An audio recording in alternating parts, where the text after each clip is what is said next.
Ahojte, ja vás veľmi zdravím po takej dlhej dobe pri dlhom formáte videa.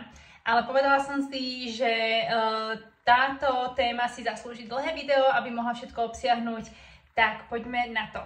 Mňa už veľmi dlho, už je to niekoľko rokov, trápia spadnuté viečka a rozhodla som sa, že vo svojich 30 rokoch by som ich už mohla začať riešiť.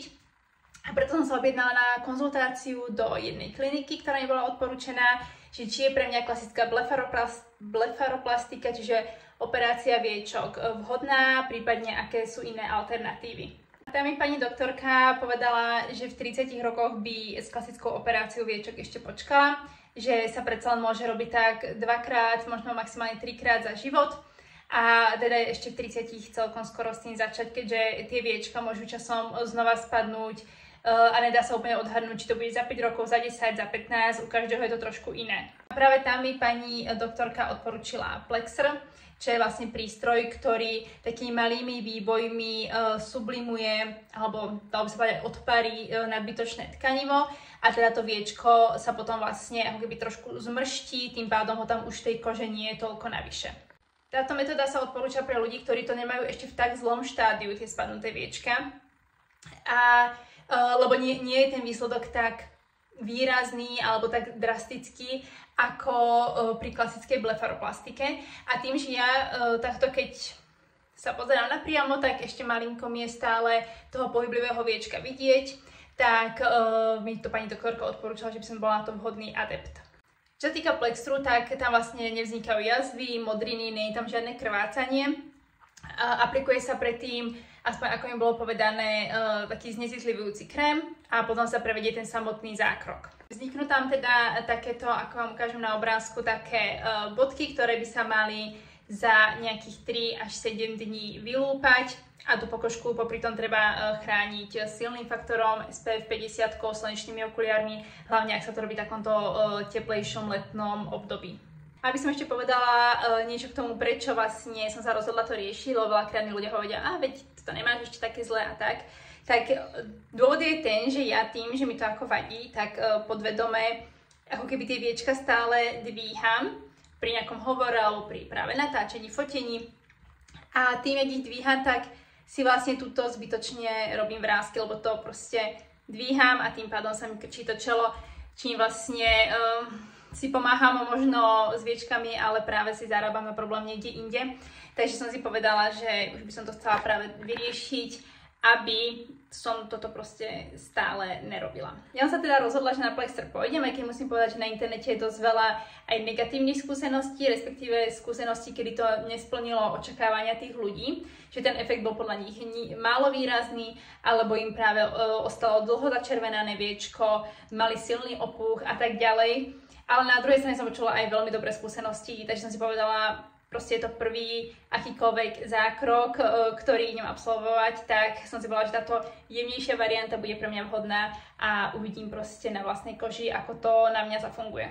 Mne pani doktorka proti opuchom ešte odporúčila už 2-3 dní pred termínom si začať dávať Escin, ktorý je proti opuchom, práve aby sa zamedzilo tomu opuchnutiu po tom zákroku. Pretože keď som videla nejaké obrázky, nejaké iné skúsenosti a recenzie, tak práve myslím na 2-3 deň to zvykne celkom opúchať. Takže ja už Escin si 2 dní dávam a dnes ma práve ten zákrok čaká. Uvidím, či sa mi podarí niečo natočiť aj priamo tam, ale určite vám budem pridávať update, aby sme videli teda ďalšiu skúsenosť a možno to pomohlo niekomu z vás sa rozhodnúť, či je práve pre vás táto technika odstránenia nadbytočnej kože viečok vhodná.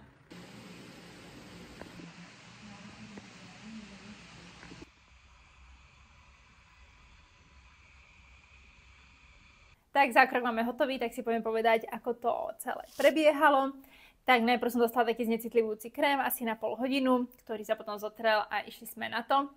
A my sme sa dohodli, že to dáme, že to potiahneme aj takto mimo zviečka, aby to trošičku spravilo taký ten efekt, že malinko to tú kožu potiahne aj smerom k tým spánkom.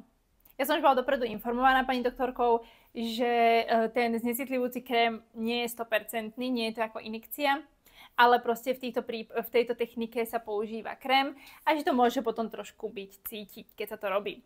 A keď už sme išli na to, tak som dostala do rúk také dve mačkacie srdiečka, že keď ma to veľmi bolelo, tak ich môžem stláčať. Tak to som bola taká, akože som sa trošku zlakla, že čo sa to ide diať. A musím povedať teda, že to bolelo akože dosť. Ja si myslím, že celkom vydržím bolesť, že som není úplne ako až tak citlivá, ale toto bolo, ako mi to pripomínalo, aj keby mi niekto povedal proste, že tu mám žeravý špendlík a budem ti takto bodkovať do oka. Ako fakt to páli a proste je to nepríjemné, čo to trošku tak ako smrdí a keď sa proste odpaluje, ja neviem, keby sa páli necht alebo vlas. Takže musím povedať, že to bolo horšie, než som myslela. Takže deň 2. Vyzeráme takto. No, dúfala som, že to toľko nenapuchne, ale dúfajme, že na ďalšie to bude lepšie.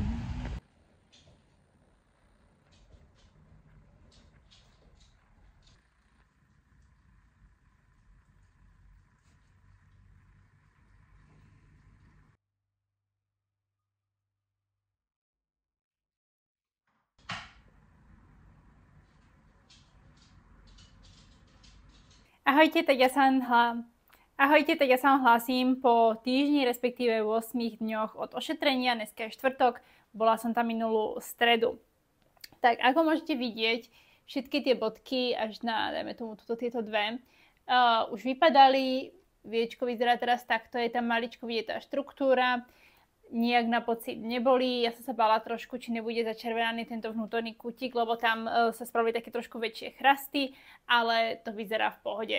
Tá farba toho viečka, okrem niektorých tých častí, nie je nejak zmenená. Až na prvé 2 dní, ako ste videli v záberoch, kedy to bolo naozaj dosť napuchnuté, na tretí deň možno ešte trošku niekde bolo, tak inak tam neboli nejaké problémy s tým, vypadávalo to už potom postupne, ako som si to natierala s tým SPF krémom, tak sa to vždy proste trošku už vydrolilo tie chrastičky a to bolo všetko v pohode a bezbolestné. Tak, ale teraz k tomu najdôležitejšiemu, čo sú tie výsledky. Tak musím povedať, že z toho som trošku sklamaná.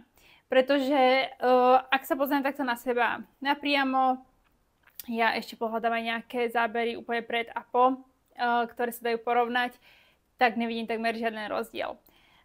Naozaj, ak tam nejaký rozdiel je, tak je to možno úplne minimálny. A to mi dojde za tú procedúru, aj za, čo sa týka po finančnej stránke, aj za ten týždeň toho hojenia proste málo.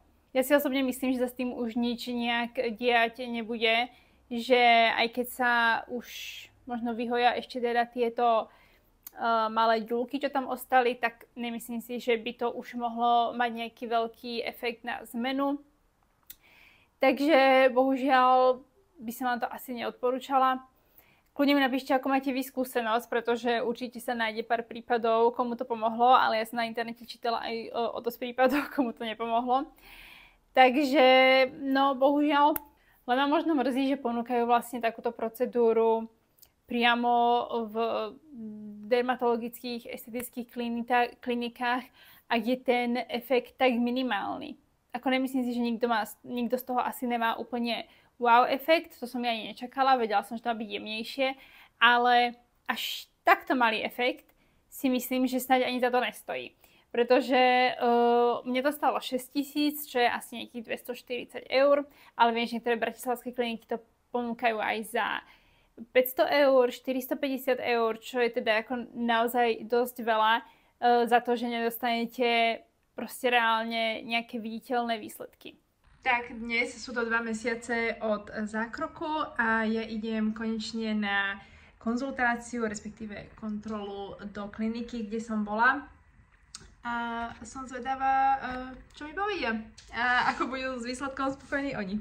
A ešte, aby ste videli detail toho hojenia, tak toto oko už je skoro úplne v pohode a toto, tu stále tie bodky trošku zostali. Nie je to nič strašné, keď sa to naličí, ale stále tam po 2 mesiacoch takto sú. Takže hojenie 7 až 10 dní, ako hovorili, nie je úplne presné. Tak ja by som chcela zhrnúť, ako som pochodila na kontrole v klinike. Došla som tam teda s tým, že tie výsledky teda nezodpovedajú nejak mojim predstavám, respektíve, že ich nejak nepozorujem. A posielala som im vlastne na mail aj fotky, aby sa aj oni mohli pozrieť. Doktorka hovorila, že mohol byť problém v tom, že ja mám túto kožu proste hrubšiu a je tam viac toho podkožného tkaniva a tým pádom proste keby to odsublimovanie na to nestačilo. Že to vlastne nezafungovalo tak, ako keď má niekto tenučkú kožu na tých viečkach. Vrhla mi teda, že v rámci tej ceny, ktorú som už platila predtým, čiže zdarma by to bolo, že môžeme spraviť ešte znova ten zákrok, viac sa zamerať na túto oblasť v tom záhybe a že uvidíme. Ale teda, že už mi vlastne ako negarantuje, že to zaberie, keďže teraz to nezabralo ani keď to bolo aplikované v celku vo veľkom. Takže povedala, že na mne, či mi toto stojí znova za tú fázu toho hojenia, opuchu a tak ďalej, alebo či do toho ísť nechcem. Ja som si povedala, že teda do toho pôjdem a dáme to až niekedy v novembri, keď už nebude ani taký problém s tým chránením pred slnkom a tak ďalej. Ale samozrejme tiež som si hovorila, no kto vie, ako to dopadne, nesľubujem si od toho zase tak veľa.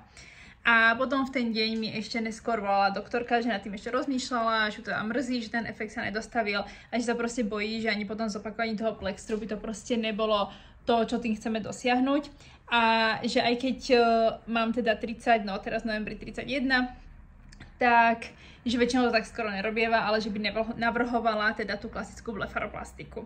Hovorila, že teda v niektorých prípadoch by teda postupovala radšej možno takto a že teraz som mladá, proste keď ma tie oči pocitovo robia takou unavenou a chcela by som to riešiť, tak zas, aby som si to užila teraz v tomto období, tak mi povedala, že nech si to rozmyslím a že by mi dala vlastne na to nejakú lepšiu cenu v rámci toho, že to vlastne ako keby opravujeme. Takže teraz je to na mne, nech si to rozmyslím a zatiaľ som tomu naklonená, ale stále premýšľam. Takže kľudne mi dajte vedieť, čo by ste robili na mojom mieste vy. Či by ste ešte počkali, alebo by si to proste riešili. Ja viem, že to ľudia dávajú robiť kľudne aj 27 rokov, 29 rokov. A pozerala som si zahraničné videá na YouTube, je toho plno, kedy proste to ľudia majú dedične tak ako ja a proste chcú to riešiť skôr. A takže až ten vek toľko neriešim. Skôr si hovorím, dúfam, že ten efekt mi potom dlho vydrží a nebudem to musieť riešiť napríklad za 10 rokov znova. Ja určite potom pridám nejaký update, ako som sa ja rozhodla. Sledujte ma na Instagrame, kde to bude určite aktuálnejšie a vidíme sa na budúce.